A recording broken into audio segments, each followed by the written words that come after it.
السلام عليكم ورحمة الله وبركاته. اللهم صل وسلم وبارك على سيدنا محمد وعلى آله وصحبه أجمعين. النهاردة هنعمل الكوردون بلو مع بعض بطريقة سهلة وبسيطة جدا.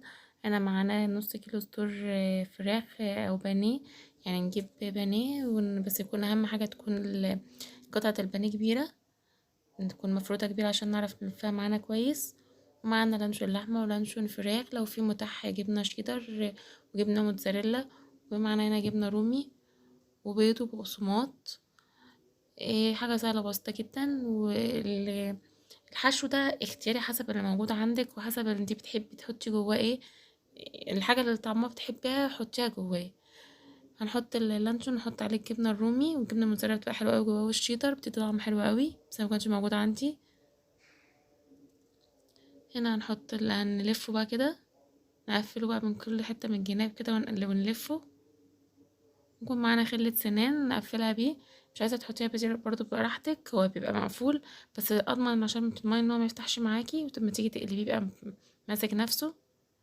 بعد ما يستوي بتشيليها عادي خالص بكل سهولة. هنا معانا بيضة وشوية لبن، نحط عليها شوية ملح وفلفل اسمر ونحطها ننزلها فيه. وتتبيلة الكوردون بلو انا هسيبها لكم في فيديو التفريزات بتاعت رمضان اللي كنا عاملينها في رمضان. اللي عايز يخش يشوف التتبيلة يخش يشوفها. هي بتبقى يعني شوية زبادي عليها شوية ملح وفلفل اسمر وفلفل، وفي فلفل احمر كده بيبقى بارد مش حار بيتحط على التتبيلة، شوية مستردة وبهارات فراخ بقى وتوابل. دي التتبيلة بتاعته سهلة وبسيطة، وبصلاية مفرومة. خشوا شوفوا التتبيلة كاملة في فيديو التفريزات. عملت واحدة تانية معاكم اهوت. ياريت ان شاء الله ياكل الاشتراك في القناة وتفعيل الجرس عشان يوصلكوا كل جديد. نقلبها هنا تاني. انا خلاص خلصت كل الكمية بقى، نحطها في التلاجة نص ساعة كده قبل ما نحمرها عشان تبقى سهلة، ويعني تبقى ماسكة معانا نفسها، ما تبقاش ما يفكش عليها الطبقة اللي عليها. هنا معانا زيت بقى، ندهنها بالزيت عشان انا هحمرها في الاير فراير، بس ندهنها كويس عشان تطلع طعمها حلو زي المقلية في الزيت العادي. وهي اي يعني كمية زيت زيادة بتنزل في الاير فراير من تحت، ما يعني هي ما بتشوفش كمية الزيت حتى اللي انت بتحطيها. هنا معانا ورق زبدة بقى، بكون مخرماه كده بالخرامة، بحط عليه برضه رطوتين زيت، واكون مسخنه الاير فراير قبل ما احط ورقه الزبده. ما ينفعش تحطي ورقه الزبده وتسخنيه بيها لانها تتشفط وهتتحرق.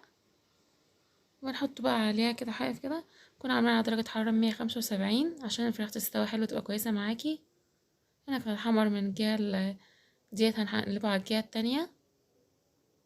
متطلعوش يعني كل شويه بتبصي عليها، اللي هتحمرت خلاص بتقلبيه، ما حمرتش ما تحركيش يا الا لما تحمر. يعني دي كانت لازقة بس من الجنب فاتشالت عليها حتة القشر عليها. قلبتها بقى على الجهة التانية. شايفين حلوة ازاي ومستوية من جوه وخفيفة بقى جدا، ولا شاربة زيت وحلوة جدا اللي بيعملوا دايت. طعمها حلو قوي خفيف قوي. وطبعا ممكن تقليها في الزيت عادي نفس الطريقة نفس الحاجة اللي احنا عاملينها، وتقليها في الزيت بس تكوني بقى مهدية زيت وتغطيها عشان تستوي معاكي بكل سهولة. شايفين من جوه شكلها حلو ازاي ومستوية وطعمها حلو، بس هي كانت سخنة مبقتش عارفة امسكها لكم. يعني ان شاء الله يكون اشتراك في القناة وتفعيل الجرس عشان يوصلكوا كل جديد.